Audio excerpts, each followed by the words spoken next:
AI is moving really fast, and there are a ton of information online that can cause overwhelm. If you are a complete beginner, you might have questions like, where do I start? What do I focus on? Who do I trust to guide me? If you have questions like this, I highly encourage that you stick around for this video. We're going to dive into all of your concerns and address them in this video. Hi, if you're new here, my name is Nello. I am a data and AI enthusiast. I love to talk about everything tech, data, and AI. I have a degree in computer science from my home country in Nigeria, which I graduated back in 2015. So I have been doing this for a very long time. I also have a ton of professional experience in the data space. Specifically, I've worked in roles like data analytics, data engineering, analytics engineering, data science. So I've had my share of working in the professional space. Over the past year, I have been focusing on building my company called Techlin. I am also a fractional CTO for a startup called Magnify 2. And I create a ton of content and share resources online. I've been able to help thousands of people transition into the technology space through sharing resources, through one-on-one coaching, through hand-holding, and I also host networking events that help bring professionals together. So if you are interested in tech, data, and AI, stick around. You are going to love it here. In today's video, we're going to talk about one, why mentorship is important when you're trying to break into data and AI roles. We are also going to talk about how to find the right mentor for your journey. And then the third thing we're going to talk about is practical tips to help connect you to the right mentor or industry experts that can help you in your journey. Let's dive into it. Why mentorship matters. Data and AI is not necessarily new, but it's super vast. Personally, when I started my career, I made a lot of mistakes. I fell on my face so many times because I didn't have a mentor that could hold my hand and guide me through the process of navigating corporate America. Now, my sister has been here and has worked in corporate space for a while, but she doesn't work in technology. She's a geoscientist. So she gave me some tips on how to navigate corporates, which was very, very helpful. But I still fell on my face in many, many ways because I just didn't have someone who could help navigate that technology space. And I made a lot of beginner mistakes. And if you are someone who's a complete beginner, I highly recommend that you get a mentor so that you avoid making those beginner mistakes that I made. One of the benefits of working with someone who has done something that you want to do is that it cuts down the time that you're going to use to make all those mistakes.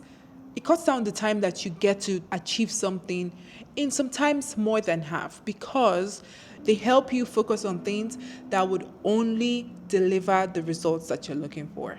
The second thing is also really related to avoiding beginner mistakes, which is getting real world insights. Like I said, when I started out, I had a sister who gave me really helpful tips. I remember my very first corporate job. She would tell me when you're showing up to work, buy something for your colleagues. This is how you kind of help break the ice. This is how you kind of navigate that beginner conversation. This is how you kind of navigate like the corporate politics and some of the things that happen in that space. She gave me like clues. And so it was helpful for me to pass through a lot of companies and avoid any kind of conflicts, just, go doing my job, maintain like a really professional relationship with like my colleagues, show up, do what I need to do, do the small talk and leave. Like I was able to navigate and succeed a lot of that through help from my older sister who had done all of that, but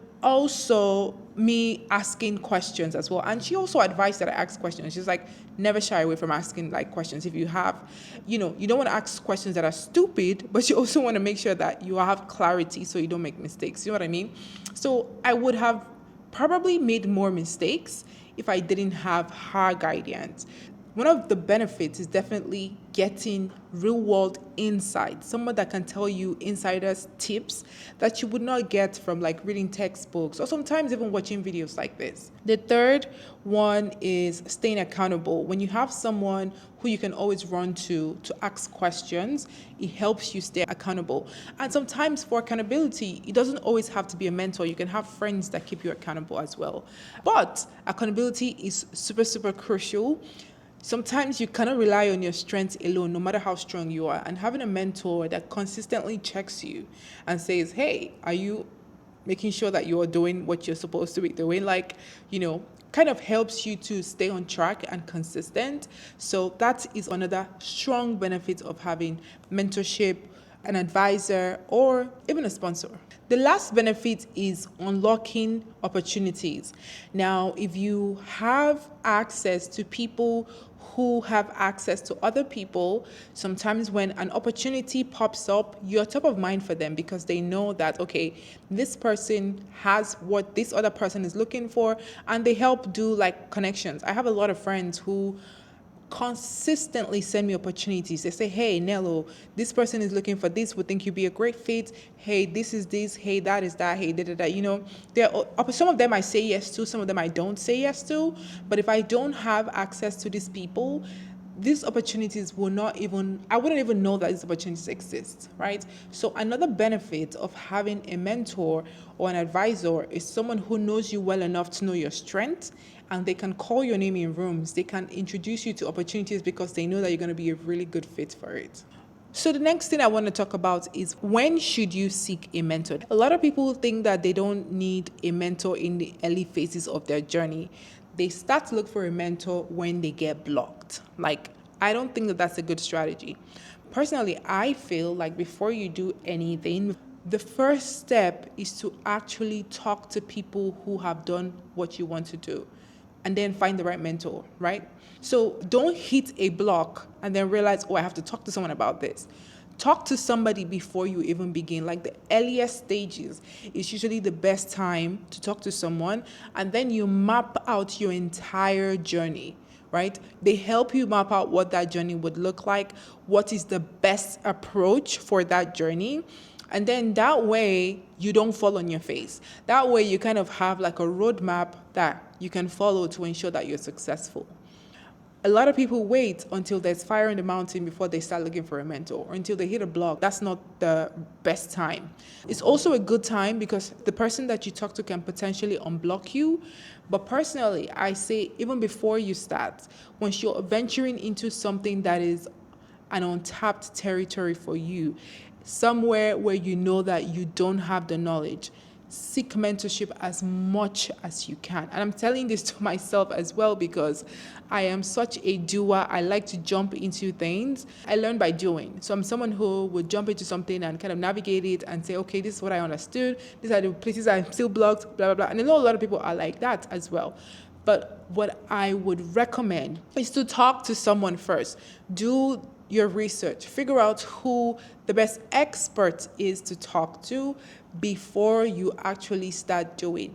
That way, even when you hit a block, you already have like a relationship that you can fall back to. You already have someone that you can go back to, say, hey, here is where I am right now in the process. How do you think I can walk through this? Like, how do I navigate this part of this process? You know what I mean? So I would recommend that you actually start with mentorship before you hit a block. Now, this one is crucial. If you're starting out your career, you're looking to pivot into like the AI space, you're looking to learn about data. So how do you find the right mentor? I want to tell you guys a story of something that happened to me personally, and hopefully you guys can learn from some of like the mistakes that I made when I was trying to find someone to guide me, and don't make the same mistakes. So I have two businesses. One is a training and consulting business, and the other is a networking business. And when I decided to open my businesses, I knew that I needed business mentorship because I hadn't done a business in the United States before. And as someone who typically just jumps and dives into things, I took that same approach. But when I got stuck, I was like, yeah, I need help. Like, I need to talk to someone who's an expert. I need this, I need that. A lot of people saw the work that I was doing, which is another really good thing about when you build in public. And then they started reaching out to help me. And I didn't do my due diligence on one of the people that I decided to hire to work for me. She seemed really nice. She seemed really credible. She seemed like she knows what she was doing. I hired her. She sent me an invoice. I paid. And it turned out that this person was a complete fraud. There are so many fraudulent people online. I am literally ashamed to tell you guys the amount of money that I paid because I thought that I was going to get the best service. I thought this was what my business needed. And it turns out that this person was fraudulent. And all my money that I invested in this person to help grow my business went down the drain. Why am I saying this? You have to make sure that you do your due diligence as you were picking a mentor. Don't just pick somebody that is random. Don't just pick someone that looks good online. No, don't just pick someone that shows up online and tells you to do something. Dive into their background. Dive into what other people are saying about them. Dive into the way that they work. Are they consistent? Do they show up consistently? Are their values consistent? Can you trust them? There are so many questions that you need to ask before you actually choose a mentor. Are there negative reviews about this person online?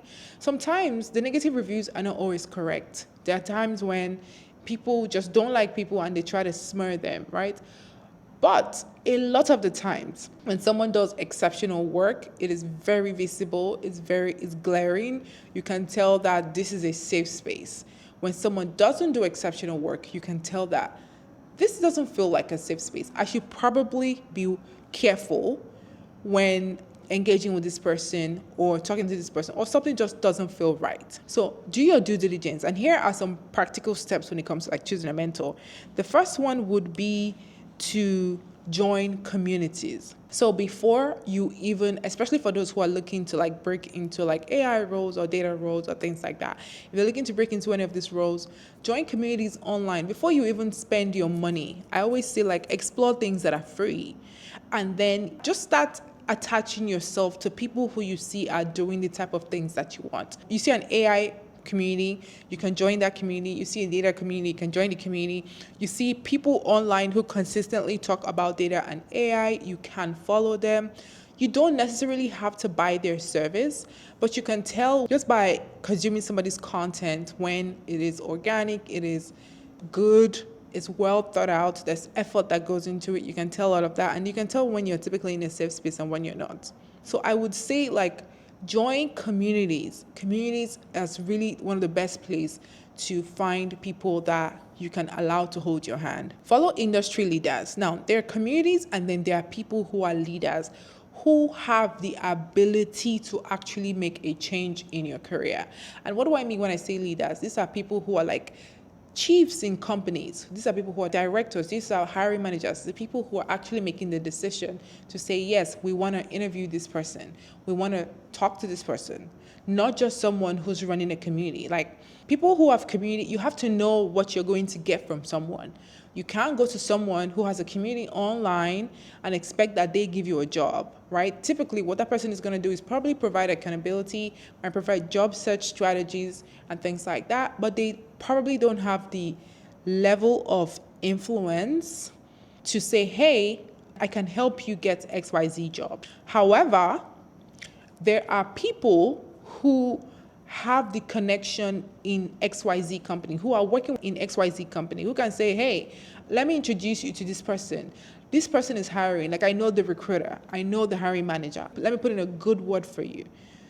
That is also a different level. So you have to understand, like, what am I looking for? Am I looking for someone who can do an introduction for me? Am I just looking for accountability? And depending on what you're looking for, that's when you choose based on what that person can offer to you. Reach out directly. I sent a ton of cold DMs. A lot of people that I have been able to work with, some of them I know personally, but others I just reach out to them online. And you'll be surprised how many great collaborations or like opportunities can come from you having the confidence to just message somebody online to say, hey, I see that you're working on XYZ, politely, obviously. You don't want to send anything that looks like you're soliciting or like being offensive in any way, right? Like you're trying to sell them something. No, you want to obviously do it in a professional way. Pitch yourself to say, hey, I'm doing XYZ. I see that you're doing XYZ. I think I might be a really good fit. Are you looking for someone? I would love to get on a call to discuss, to see if there's synergies, whatever. And then just go from there. You have to be active in your search like that, because if you don't do those things, you will not be successful. Not like you will not be, you might still succeed in other ways, but those are strategies that can help you find the right mentor. So if you see someone who, for instance, works at Microsoft and your goal is to work at Microsoft, you can send them a cold DM and say, hey, I'm trying to interview for XYZ position. Can you do a referral for me? I'm trying to do this. Can you put in a good word for the hiring manager? I see that you guys have a connection. Personally, I've met a lot of people through cold emailing one person to say, I see that you're connected to this person. Can you connect me to that person?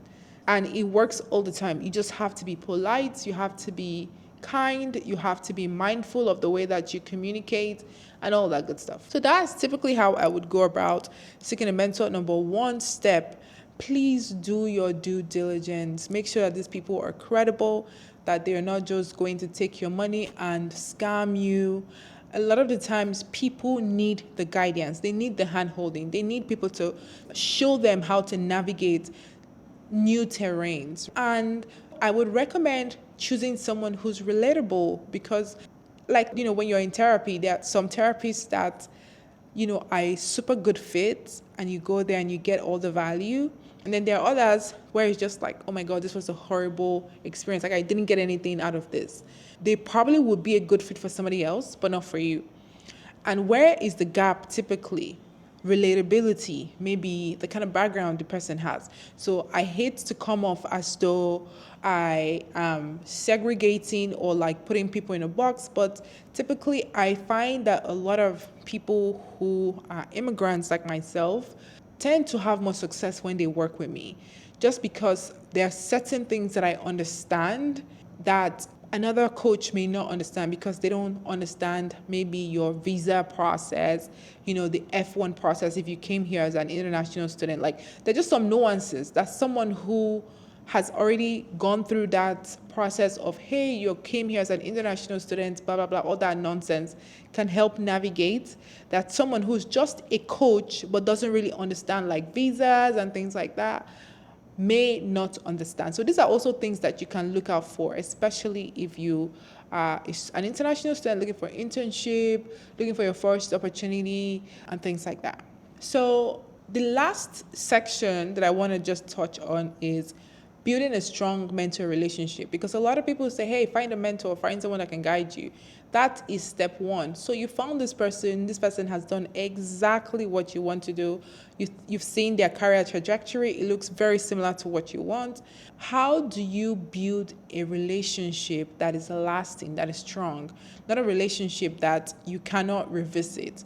Not like, hey, help me this one time, then you cannot really go back, right? You've burnt the bridge after receiving the help. The first one is to give back. Always. I cannot overemphasize giving back. Do not just be the mentee that takes, but forget that the person who's pouring into you is pouring from somewhere, and you need to pour back. Always be thoughtful. It doesn't have to be things that are material, but you can study the person who's mentoring you and figure out ways that you can just enrich their experience and make the relationship seem like a two-way street, as opposed to just someone who every time they see you reaching out to them, they think that you're coming to take something from them. People wouldn't want to associate with someone who every time they see you, the first thing that comes to mind for them is, oh, this person is coming to come and ask me for X. This person is coming to ask me for Y. This person is coming to take from me. Take. Always position yourself as someone who pours back, who gives back. Find a way. It doesn't have to be monetary. It could be gifts. It could be messages. It could be words of encouragement. You could just figure out what that person is doing and find ways to support them. But always give back. It's a really good way to build a strong mentor-mentee relationship, especially to someone who you know that has strong value and can help influence your career trajectory. Always find a way to give back. The second thing is always be prepared. Come off as someone who takes initiative. Come off as someone who has done their due diligence. So when you go into the call to talk to the person, don't go in and half-ass things. Like, ask the right questions. When they say that you're prepared, it helps them be prepared to help you. But when you go in with cold shoulder, no preparation, then it's just like, okay, you don't get as much out of it. It's also crucial to understand the kind of relationship you build with people. Understand how much of yourself to give and how much of yourself to hold back. You don't want a relationship where it now becomes like a friendship rather than a mentor mentee type relationship, because I see that happen a lot where people come for you to mentor them, but then it goes from being a mentor mentee situation more to a friendship, and those type of relationships are different. So when you are a mentor to someone, there has to be a difference from when this person is just your friend. It's not the same thing. So even though you want to give back, you want to build a strong relationship, ensure that you are not blurring the lines that says this person is someone that actually helps me. Because once they stop seeing you as someone that they can support, then you may not get all the support that you could potentially get. So ensure that you don't blur the lines. Ensure that even though you're pouring back, you're giving back, you're asking, you have them know that they have the opportunity to support you. Make it the relationship in a way that they consistently know that, hey, this is someone that I can support. This is someone I can help with XYZ. Not, this is my friend. That's a mistake I see a lot of people make. Do not blur the lines. Like, ensure that, okay, when you are in that relationship, that the lines are very clear. This is my mentor. This is someone I go to ask questions, and not this is my friend. Finding the right mentor can be challenging, but I have so much confidence in you that you would take all the tips and tricks that has been shared in this video and implement them, and you're going to kill it. If you haven't joined my newsletter just yet, one of the many ways that you can find community is through joining my newsletter. We share weekly tech, career, data, and AI tips. So that's also a good, and a ton of resources as well. So that's also a good way to stay in the know of what's happening in the industry. I also highly recommend that you hit the subscribe button if you're new here. I post videos on a weekly basis. So as always, I'll see you guys next week. Bye.